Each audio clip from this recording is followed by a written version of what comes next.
I got started making music, making mixtapes when I was like 13, 14 years old.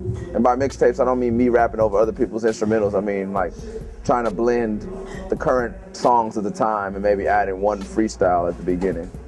You kind of got to be dope when all your money and whether you eat or not, your bus ride home is dependent on how many tapes you sell. So maybe I wasn't as dope, but I was dope at convincing people on the street or college kids that I was dope, so they give me $5 for my tape so that I could get home and maybe get a slice of pizza that day.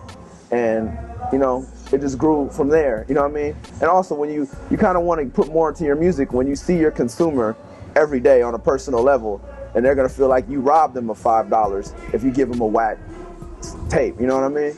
So it's kind of like my face is really on it, not on my picture's on the album cover, but I'm the one selling this shit and distributing it. I gotta feel good about this, so let me go home and try to make some really decent music.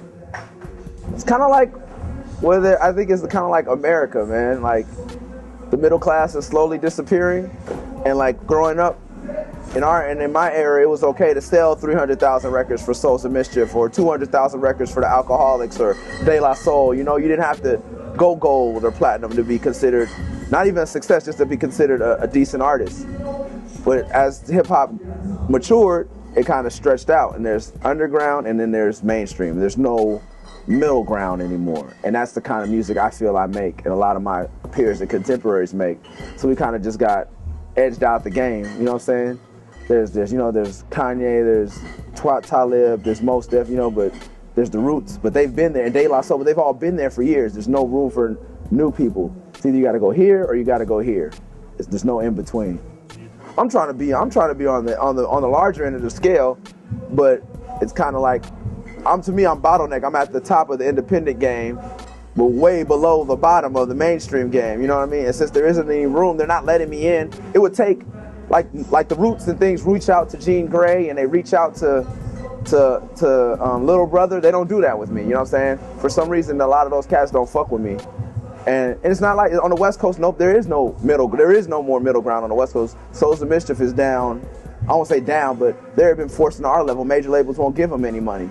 We don't have any major label support for the middle ground on the West Coast. So there's no one to reach out and help me. So I'm just gonna have to jump this gap on my own, or be content being at the top half of the indie, or the top 1% of the indie rap circuit. I don't really think it's a mistake because it was never a choice. I just am what I am. But man, you know what I mean? I don't regret it, but you know, life could have been a lot easier. I'm not really into regrets or mistakes, but I think also too, it's not over yet. So, you know, 10 years from now, I'll be able to look and give you a real answer on that one. Like, when I can step outside of it. I'm so involved in this shit right now, I can't see when I'm making a mistake. I could be making a mistake by talking to you right now, but I won't know it till 10 years later.